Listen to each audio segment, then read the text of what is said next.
Item number 6 किरण रिजिजू जी।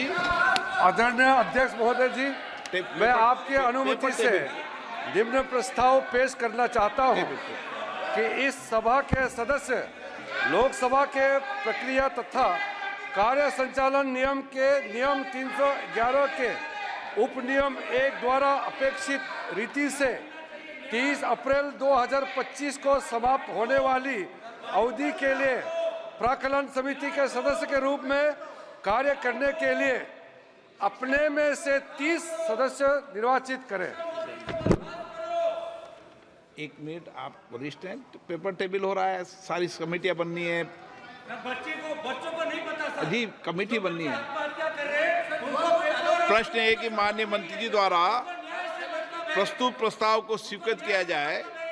जो सदस्य इसके पक्ष में हाँ कहें, जो सदस्य विरोध में ना कहें। मेरे विचार में निर्णय हाँ वालों के पक्ष में हुआ, हाँ वालों के पक्ष में प्रस्ताव स्वीकृत हुआ। Item number 7। Sir, with your kind permission, I rise to move that the members of this House do proceed to elect in the manner required by Sub-Rule 1 of the Rule 309 of the Rules of the Procedure and Conduct of Business in the Lok Sabha, 15 members amongst themselves to serve as members of the Committee on Public Accounts for the term ending on 30th April 2025.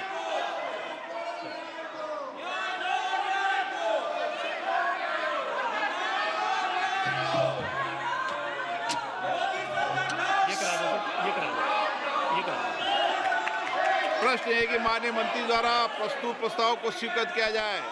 जो सदस्य के पक्ष में हाँ कहें, जो सदस्य विरोध में ना कहें। मेरे विचार में निर्णय हाँ वालों के पक्ष में, हाँ वालों के पक्ष में।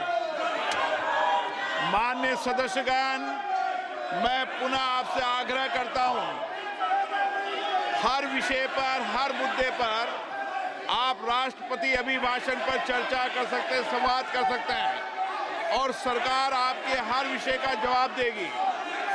आप नियोजित तरीके से सदन नहीं चलाना चाहते, मुद्दों पर चर्चा नहीं करना चाहते, राष्ट्रपति अभिभाषण पर चर्चा नहीं करना चाहते।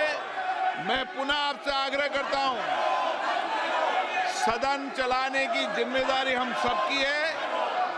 हमें जनता ने बहुत अपेक्षाएं, आकांक्षाओं के चुनकर भेजा है। सदन के शुरुआत दिनों में नियोजित तरीके से सदन नहीं चलाने देना, ये संसदीय लोकतंत्र के लिए उचित नहीं है। मेरा आपसे आग्रह है, आप राष्ट्रपति अभिभाषण पर इस मुद्दे पर जोर से बोलिए, मैं आपको अलाउ करूंगा। किरण रिजिजू जी। आज तक संसद के इतिहास में राष्ट्रपति जी का अभिभाषण के बाद उसमें धन्यवाद प्रस्ताव के अलावा कोई और विषय पर चर्चा करने का परंपरा कभी नहीं रही है।